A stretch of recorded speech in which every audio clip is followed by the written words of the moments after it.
आज की हमारी इस क्लास में हम प्लांट नॉमेनक्लेचर पार्ट थर्ड के बारे में पढ़ेंगे।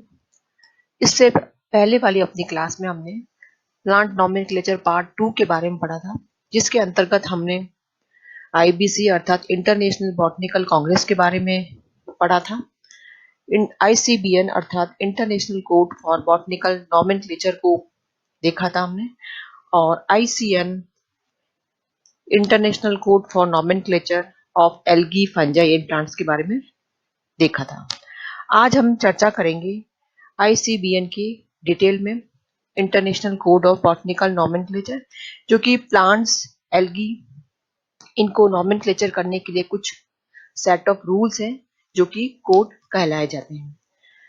उसके अंतर्गत हमने ये जो आईसीबीएन है इसको अलग अलग डिवीजन चैप्टर्स में डिवाइड किया है।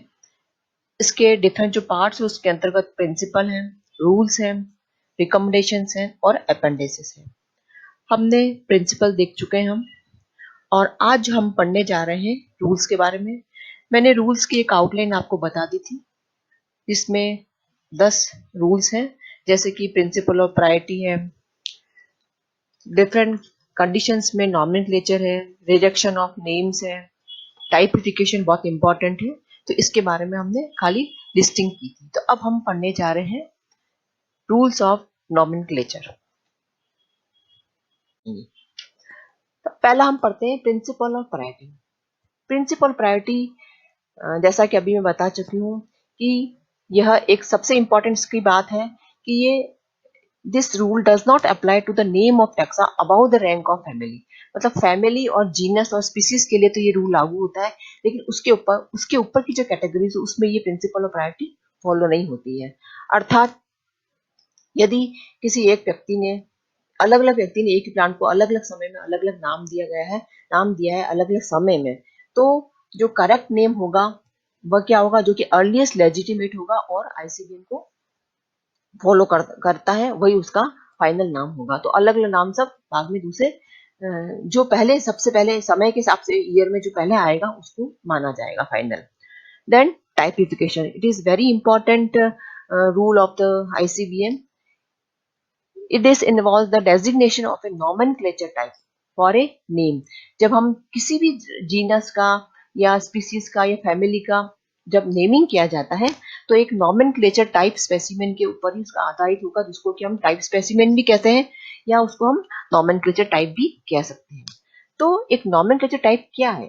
A nomenclature type is a single herbarium specimen with one or more plants attached on it, mounted on the it.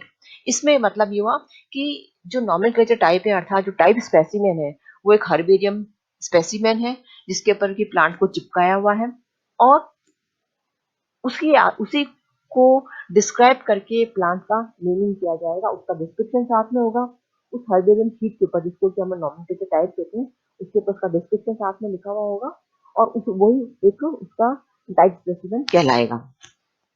Naming of taxa of the rank of family or below is determined by means of nomenclature type और type specimen। अर्थात family और family के नीचे वाली rank को nomenclature type के आधार पर ही नामकरण किया जाएगा। A type specimen is one which has been collected by an investigator or collector for the first time and was not identified earlier, and hence a new name will be given according to the rules of nomenclature। अर्थात ये कह सकते हैं कि जब कोई नई species discover की जाती है तो उस केस में किस प्रकार से टाइप स्पेसिमेन को डिसाइड किया जाएगा। तो जो वो फील्ड में जब कलेक्शन करता है स्पेसिमेन का, उसको सुखाता है और उस सुखाने के बाद उसकी हर्बेरियम शीट बनाता है, और उस शीट के आधार पर ही वो शीट टाइप स्पेसिमेन जब कहलाएगी कि उसके ऊपर सारा उसका डिस्क्रिप्शन होगा और आईसीबीएन के रूल को वो फॉलो करेगा, और वह जब जाकर के वो टाइप स्पेसिमेन कहलाता है। अर्थात हम कह सकते हैं कि टाइप स्पेसिमेन जो है it serve as a reference point when the plant species is first name. जब न्यू स्पीसीज डिस्कवर हुई तो टाइप स्पेसिमेन के आधार पर ही उसका नामकरण किया जाएगा। अर्थात हम ये भी कह सकते हैं कि nomenclature type is that element with which the name is permanently associated. अर्थात ये वह स्पेसिमेन है जिसके साथ परमानेंटली उसका नाम लगा हुआ होता है, अर्थात उसका नाम उसके साथ में जुड़ा हुआ न्यू स्पीसीज का। And if A specimen can not be preserve. यदि कोई ऐसा है कि किसी कारण से अगर स्पेसिमेन को प्रिजर्व नहीं किया गया है तो उस केस में जो टाइप स्पेसिमेन है वह एक इलस्ट्रेशन भी हो सकता है, उसका वर्णन भी हो सकता है, और कोई भी उसका फिगर या उसका चित्र भी हो सकता है। Then the type of a name of a genus is a species. जब जीनस का जब नामकरण किया जाएगा, जीनस का नॉमेनक्लेचर किया जाएगा, तो जो टाइप स्पेसिमेन है वो किसका होगा, एक स्पीसीज का होगा। इसी प्रकार से the type of a name of a species is a specimen. और यदि स्पीसीज का किसी का नॉमेनक्लेचर किया जाना है तो उसके लिए टाइप स्पेसिमेन होगा वो एक स्पेसिमेन ही होगा। और जब फैमिली का नॉमेनक्लेचर किया जाएगा तो उसके लिए जो टाइप स्पेसिमेन होगा वो एक जीनस के ऊपर आधारित होगा। और अब हम बात करते हैं कि जब नॉमेनक्लेचर टाइपिफिकेशन में हम नॉमेनक्लेचर करते हैं तो डिफरेंट प्रकार के टर्म्स यूज की जाती है इसके अंतर्गत कि भाई अगर जो कि अलग अलग स्पेसिमेन हम कलेक्ट कर रहे हैं तो यदि एक मिसिंग है तो दूसरा उसकी जगह कौन उसको रिप्लेस करेगा। तो इस प्रकार से different terms are used in the nomenclature type. So there are different kinds of type. सबसे इंपॉर्टेंट पहला है होलोटाइप। होलोटाइप को हम नेम बियरिंग टाइप स्पेसिमेन भी कहते हैं and it is very important क्योंकि सबसे पहला ही होलोटाइप होता है। ये क्या है, जैसे suppose it is a single specimen और other element used by the author or designated by him as the nomenclature type. The holotype is chosen by the original author from a single gathering made by a collector at the one time and expressed definitely at the time of original publication. अर्थात इसको हम ऐसे समझ सकते हैं कि यदि कोई न्यू स्पीसीज डिस्कवर होती है तो उसके लिए वो क्या करता है, पहले स्पेसिमेन को कलेक्ट करके लेके आएगा आइडेंटिफाई कराने के लिए। तो सपोज वो किसी फील्ड में जाता है और वहां से एक ही प्लांट के या एक ही पॉपुलेशन से अगर 10 ब्रांचेस काट के लेके आता है उसको स्पेसिमेन बनाने के लिए, तो उस केस में उन 10 में से होलोटाइप कौन सा होगा। उसने 10 शीट को स्पेसिमेन बना दिया अर्थात उसको हर्बेरियम शीट के रूप में तैयार कर दिया। तो होलोटाइप वह शीट होगी जिस सपोज 1 2 3 4 5 6 7 8 9 10, यदि वो छठे नंबर की जो शीट है उसको देख करके उसने अपना डिस्क्रिप्शन लिखा, उसके साथ में डिस्क्रिप्शन अटैच किया है, तो जो छठे नंबर की जो शीट है जिसमें उसका ओरिजिनल डिस्क्रिप्शन मेंशन है, उसका नाम मेंशन है, वह शीट क्या कहलाएगी, होलोटाइप कहलाएगी। और बाकी जो दूसरी सब होगी वो क्या हो जाएगी, उसमें से फिर आइसोटाइप और पैराटाइप उसको माना जाएगा। तो होलोटाइप क्या हुआ कि यह वह ओरिजिनल शीट है जिस पर नाम दिया गया है, नॉमेनक्लेचर उसी पर आधारित है और डिस्क्रिप्शन भी उसी शीट के ऊपर आधारित है। Then isotype. An isotype is any duplicate of the holotype, अर्थात उसकी जो एग्जैक्ट कॉपी है वो आइसोटाइप की तरह यूज की जाती है। क्योंकि आप जब फील्ड में जाते हो तो ऐसा तो नहीं कि एक स्पेसिमेन लेके अगर एक ब्रांच लेके अगर उसी को सुखा के काम करें, ऐसा तो नहीं होता है। हम कई सारे स्पेसिमेन लेके आते हैं, एक ही स्पीसीज के कई सारे स्पेसिमेन लेके आते हैं। तो it is isotype is an duplicate of the holotype, और लेकिन कलेक्शन एक ही समय का होगा। For example, if a new species is based on a single gathering that consists of 4 specimens of the same plant with the same field number placed on 4 separate herbarium sheets, then the original author will designate one of them as a holotype and the remaining will be as the isotype. अर्थात जैसे अभी मैं बता चुकी हूँ आपको कि जो 10 शीट में अगर वो लेके आया, यदि 5वें नंबर की शीट अगर होलोटाइप है तो बाकी सारी शीट्स क्या कह सकती है, they will be regarded as the isotypes. Now अब बात करते हैं पैराटाइप की। पैराटाइप मतलब पैरेलल शब्द से ये बना है। It is a specimen cited with the original description other than the holotype and the isotype. ये वह स्पेसिमेन है जो कि होलोटाइप और आइसोटाइप से के एक्स्ट्राज में है और इस स्पेसिमेन में भी ओरिजिनल डिस्क्रिप्शन लिखा हुआ है।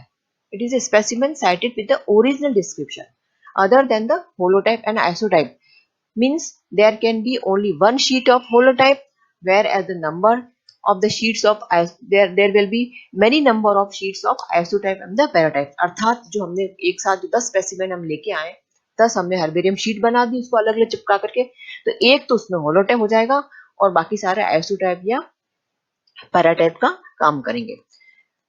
Now syntype, the specimen which is the basis of new taxon when no holotype is designated by the author is known as the syntype, means it is a type specimen other than the holotype which is used in the description of the species. यदि description करते समय holotype को नहीं, मतलब holotype को नहीं करा गया, होलोटाइप ने ऑथर ने डिस्क्रिप्शन के लिए किसी को ये नहीं बताया कि भाई ये होलोटाइप है, तो उस जो पहले किया जाता था, अब तो ये रूल्स अलग हो गए। तो जो कुछ पुराने जो स्पेसिमेंस हैं बहुत पहले के, तो उसमें क्या है कि होलोटाइप को डेजिग्नेट नहीं किया गया नॉमेनक्लेचर के लिए, तो वो सब स्पेसिमेन अब क्या कहलाएंगे, वो सिनटाइप कहलाएंगे।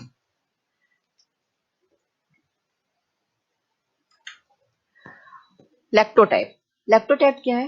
इट इज अ स्पेसिमेन और other element selected from the original material to serve as the nomenclature type, but किस कंडीशन में? कि when the holotype was not designated at the time of publication or it was missing. अर्थात कह सकते हैं कि जो ओरिजिनल, जब एक ही कलेक्शन, एक जमे आपने कलेक्शन किया, उसमें से आपने क्या किया कि बाकी सारी आपकी क्या, एक तो होलोटाइप हो गई जैसे, और आइसोटाइप हो गई, पैराटाइप हो गई, फिनटाइप हो गई, लेकिन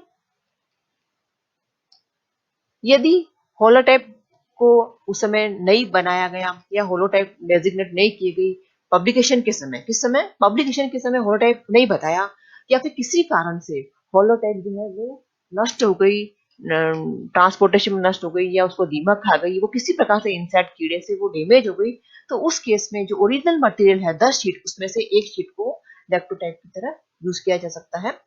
देन नियोटाइप, यदि होलोटाइप, आइसोटाइप, पैराटाइप, सिंटैक्स ये किसी कारण से यदि डैमेज हो जाते हैं या मिस हो जाते हैं या अवेलेबल नहीं होते हैं, तो जो दूसरे स्पेसिमेंस हैं वो उसको सेलेक्ट किया जाएगा और वह क्या कहलाएगा? नियोटाइप, जिसको कि हम, तो वह एक टाइप स्पेसिमेन की तरह यूज किया जाएगा, और कई लोग इस नियोटाइप को एक स्टैंडर्ड स्पेसिमेन भी कहते हैं। Then topotype, when no original type material is available and a specimen is collected from the same type locality is chosen to serve as the type and it is called the topotype। अर्थात suppose एक जगह से सारे specimen collect किए थे हमने, लेकिन अब कुछ भी नहीं बचा, सारे सब कुछ नष्ट हो गए हैं, तो सेम लोकेलिटी से डिफरेंट समय में, क्या सेम लोकेलिटी से डिफरेंट समय में यदि वापस वहां से मटेरियल लिया जाता है और उसको एज ए स्पेसिमेन यूज किया जाता है डिस्क्रिप्शन करने के लिए, नॉमेनक्लेचर करने के लिए, तो वो जो स्पेसिमेन है वो क्या कहलाएगा?